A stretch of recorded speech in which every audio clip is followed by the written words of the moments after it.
সর্বোচ্চ 25% মহার্ঘ ভাতা। সরকারি চাকরিজীবীদের বেতন বাড়ছে সর্বনিম্ন 4,000।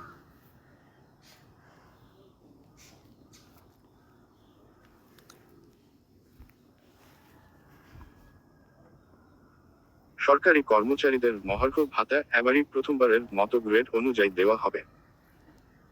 পেছনের গ্রেডে থাকা কর্মচারীরা তুলনামূলক বেশি হারে এই ভাতা পাবেন, যেখানে সামনের গ্রেডে থাকা কর্মকর্তাদের জন্য ভাতার হার হবে কম। অর্থাৎ কর্মচারীদের মহার্ঘ ভাতা কর্মকর্তাদের তুলনায় বেশি হবে। অর্থ মন্ত্রণালয় এ বিষয়ে একটি প্রস্তাবের খসড়া চূড়ান্ত করেছে, যা অনুমোদনের জন্য প্রধান উপদেষ্টার কাছে পাঠানো হবে। প্রস্তাব অনুযায়ী 1 থেকে 3 নম্বর গ্রেডে মহার্ঘ ভাতা হবে মূল বেতনের 10%, 4 থেকে 10 নম্বর গ্রেডের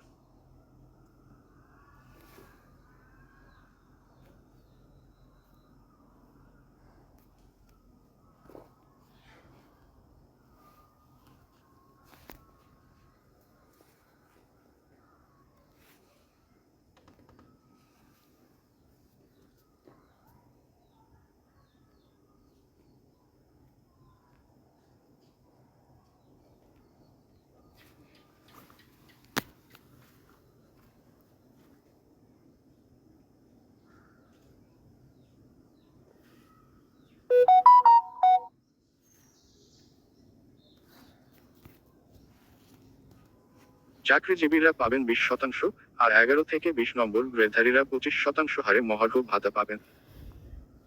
এতে সর্বনিম্ন 4,000 থেকে সর্বোচ্চ 7,800 টাকা পর্যন্ত বেতন বাড়তে পারে। স্কেলের পার্থক্যের কারণেও কেউ 4,000 টাকার কম মহার্ঘ ভাতা পাবেন না।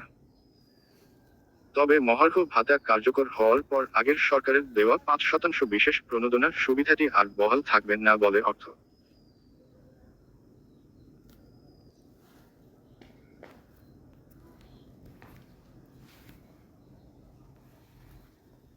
মন্ত্রণালয়ে কর্মকর্তারা জানিয়েছেন।